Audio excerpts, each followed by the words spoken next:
విశ్రాంతి తీసుకుంటే మంచిది అనుకుంటా. తపస్సు చేసుకుంటూ కూర్చుందాం.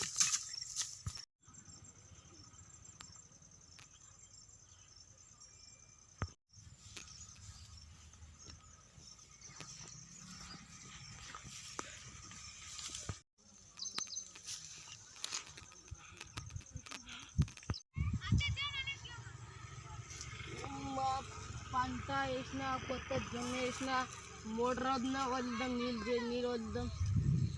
పోయినా పైపులు పెట్టినా ఇంకా మంచి పైపు రెడీ అని మంచిగా ఇప్పుడు ఆడ ఇంకొక జాగాలో పెట్టినా మంచిగా పెట్టేస్తాం.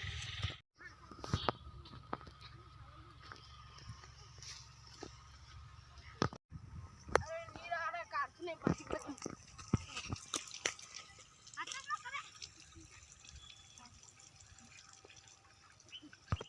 తీసేస్తలేక పంట పండదు.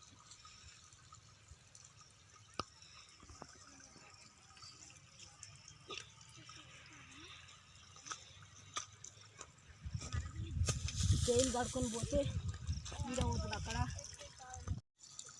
ఆకలి అయితే ఇంటికి పోయి ఏమన్నా తిని ఇంకొచ్చి నీళ్ళు చూసి పోలా అయిపోయి అక్కడ. బాబు చెప్పులా తోలి పెట్టు. సరే బాబు.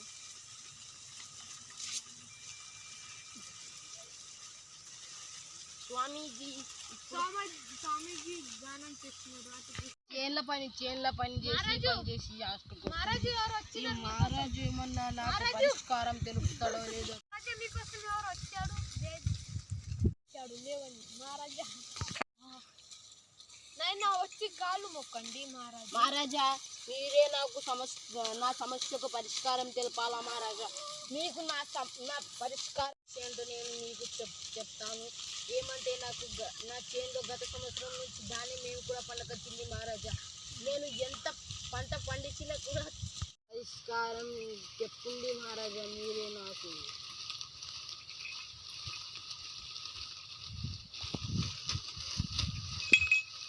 ఏమీ లేదు, మొత్తం తెలిసిపోయింది.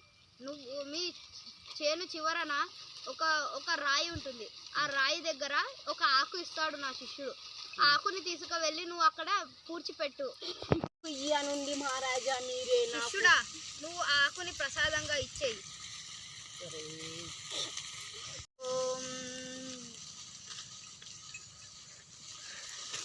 నా చేని చివర ఒక ఎర్ర రాయి ఉంది, దాని దగ్గర నేను పూడ్చిపెట్టాలా మహారాజా దీనిని? అవును భక్త, కానీ నువ్వు ఇది ఎవ్వరికి చూపియద్దు ఈ ఆకు ఇచ్చానని.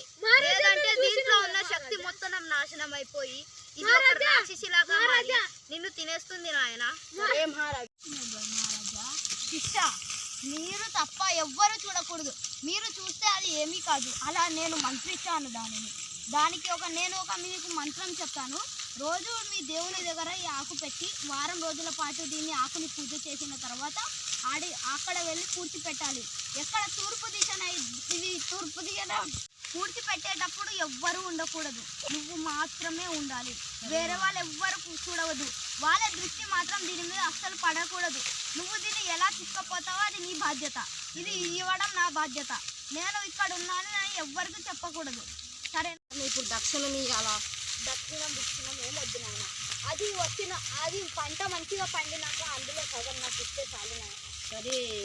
సరే మహారాజా. మీకు మా ఊర్లో ఇలాంటి సమస్యలతో చాలా మంది ఉన్నారు మహారాజా. వాళ్ళకి కూడా తలుకొని రావాలా మహారాజా? నాయన నా దగ్గర 9 మందికి మాత్రమే ఇవ్వబడే ఆకులు మాత్రమే ఉన్నాయి. ఇంకా ఆకులు తేవాలంటే కేదార్నాథ్ పోయి తేవాలి నాయన. వద్దు నాయన. సరే మహారాజా, వద్దు. నేను ఇప్పుడు వెళ్ళుతాను. మీరు చెప్పినట్లే చేస్తాను. ఈ ఆకు ఎవ్వరికి తెలియనియద్దు. ఈ ఆకు నీ దగ్గర ఉందని ఎవ్వరికి తెలియద్దు. ముందుగా అందులో పెట్టుకొని లోపల పెట్టుకో. సరే మహారాజా, నేనైతే ఇప్పుడు వెళ్తాను. రేయ్ భక్త, ఏమో మహారాజా? చెప్పులు వేసుకోకూడదు. అది జరిగిపోయింది మహారాజా. ఇప్పుడు నేను ఆ రాయి దగ్గర తీసుకుపోయేదాకా నేను చెప్పులు వేసుకోను మహారాజా. తప్పు జరిగిపోయింది మహారాజా. రాయి దగ్గర మాత్రమే కాదు నాయన, నువ్వు ఇంట్లో దేవుని గది దగ్గర కూడా ఈ చెప్పులు వేసుకోకూడదు. నువ్వు ఎప్పుడైతే ఇది పూడ్చి పట్టావో అప్పటి నుంచి నువ్వు పాదరక్షలు వేసుకో. సరే మహారాజా, నేను ఇప్పుడు వెళ్తాను. వెళ్ళు. ఇప్పుడు తీసుకుపోయి దేవుని గదిలో పూజ చేయాలి. పూజ చేసిన తర్వాత ఇప్పుడు తీసుకుపోయి దేవుని గదిలో పూజ చేయాలి. పూజ చేసిన తర్వాత ఇచ్చిండు ఈ ఆకు. ఈ పని మహారాజ్ చెప్పినట్లు కరెక్ట్ అయిందనుకో, మహారాజుకు నేను దీంట్లో సగం వాటా ఇవ్వాలన్నా. పని సక్సెస్ అయితే మహారాజుకు కూడా సగం వాటాకి ఎక్కువనే ఇస్తా మహారాజుకు నేను.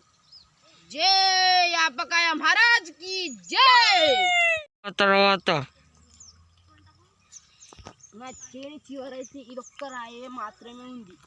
అది ఎర్ర రాయి అన్నాడు మహారాజా. ఎర్ర రాయి నా చేని చివర ఆడింది.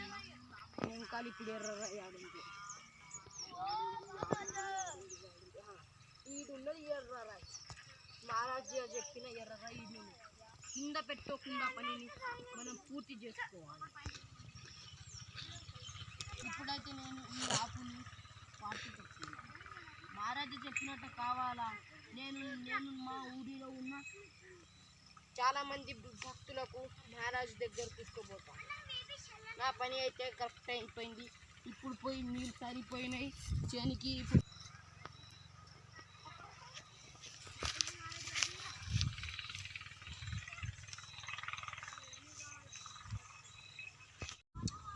మహారాజు చెప్పినట్లయితే నేనైతే చేసిన. ఇప్పుడు నేను మోటార్ బంద్ తర్వాత మిగిలిన 6 నెలల తర్వాత నేను చూస్తాను మహారాజా ఆకు ప్రభావం ఎట్లుంటుంది. నేనైతే ఇప్పుడు కాలు చేతులు కట్టుకొని ముసిపోతున్నాను.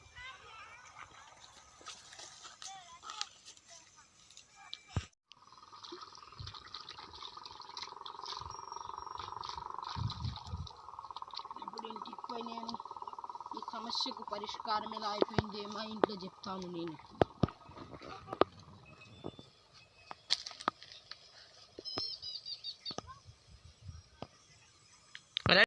ఆకుని పూర్తి పెట్టిన. ఇప్పుడు మహారాజు దగ్గర పోయి నేను చెప్పులు వేసుకోవాలి. నా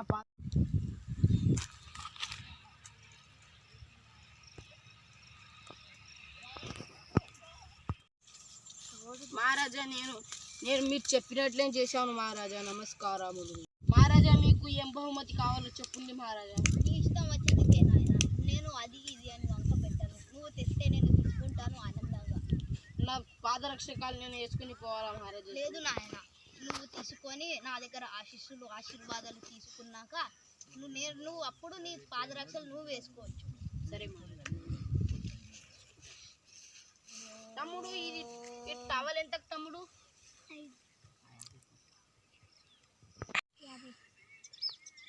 అంటారు కదా తమ్ముడు. ఇక 200 తీసుకోండి. నాకు ఇంకా రిటర్న్ పైసలు వేయండి. చిల్లర లేవా? కదా నేను అనుకున్న పని మంచిగా జరిగింది. ఆ 150 రూపాయలు నువ్వు ఎంచుకోడు తమ్ముడు. సరే నేను పోయి ఇప్పుడు మహారాజు దగ్గర పోతా. మహారాజా నేను మీకోసం సవాల్ తెచ్చాను. నేను మీకు కబ్దం అనుకుంటున్నాను మహారాజా. నేను మీకు ఇస్తున్నది ఇదే బహుమానం మహారాజా. భలా భక్త భలా, నీవు నాకు తెచ్చిన బహుమతి నాకు చాలా బాగా నచ్చింది. 1 ఎకరంలో 3 రెట్లు పంటలు పండేటట్లు చూసుకుంటాను ఆయన. సరే మహారాజా. అందులో సగం మాత్రం ఇచ్చుడు మర్చిపోకు నాయన. నీ ఆశీస్సులు మహారాజా. సగంకి నేను ఎక్కిస్తా మహారాజా. నా పంట ఈ సంవత్సరం నుంచి బాగా పండుతుంది. భలా భక్త భలా. ఇప్పుడు నేను నా పాదరక్షక వేసుకోవాలా మహారాజా? ఆశీస్సులు తీసుకో నాయన. బాగోదరి డమ్ డమ్ డమ్. సరే మహారాజా. ఇదేముంది మహారాజా? ఇది కొన్ని వేల సంవత్సరాలు తపస్సు చేస్తే వచ్చింది నాయన. ఇది కాదు మహారాజా. ఇది అంటుంది మహారాజా. ఇది కొన్ని వేల సంవత్సరాలు తపస్సు చేస్తే, కాశీలో తపస్సు చేశాను కొన్ని వేల సంవత్సరాలు. అప్పుడు స్వయం పరమశివుడే వచ్చి నాకు ఇది బహుమానంగా ఇచ్చాడు. నువ్వు నాకు ఇది ఎలా బహుమతిగా ఇచ్చావో నాకు పరమశివుడు మాత్రం ఇది ఇచ్చాడు. ఇది నా వెంట ఉంటే నాకు ఇది ప్రాణం పోకుండా చూసుకుంటుంది. ఇది కనుక నా దగ్గరికి పోయిందనుకో బుస్. సరే మహారాజా. మీ ఆశీస్సులు మహారాజా. జై యాపకాయ మహారాజ్ కి జై. కనుక మీకు నచ్చినట్లయితే లైక్ చేయండి, షేర్ చేయండి, కామెంట్ చేయండి. మరిన్ని వీడియోల కోసం సబ్స్క్రైబ్ చేయండి.